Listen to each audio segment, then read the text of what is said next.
Oh, what up? I meant to do this video a little bit earlier regarding the Boston Celtics. Big move, big news with Danny Ainge, former vice president of ops, basketball operations in Boston, stepping down and having the head coach, Brad Stevens, not only resign from his current head coaching spot, but taking his place in the front office.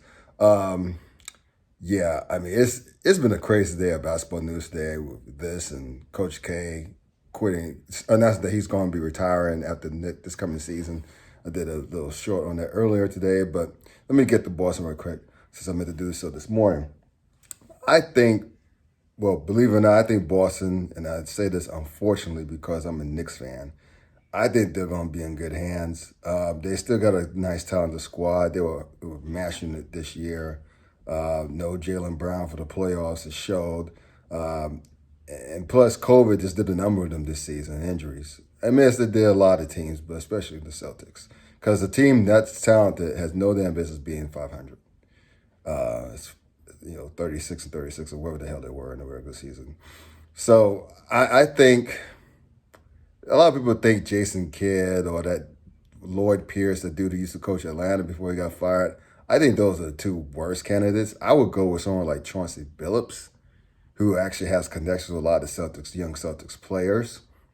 And I'm sure there are more qualified candidates out there. I mean, either way, I think Boston has enough talent to still be good. Uh, as in top four seeds in the Eastern Conference, good.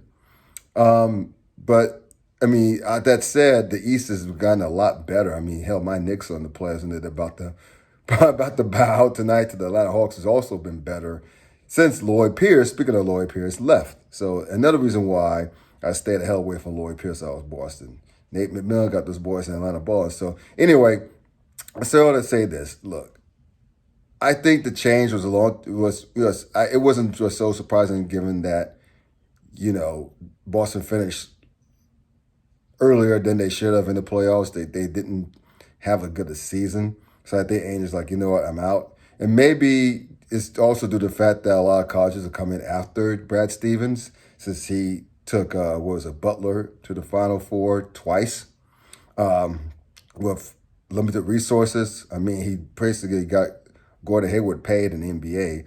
But nevertheless, the point is they just wanted to keep Brad Stevens in the building.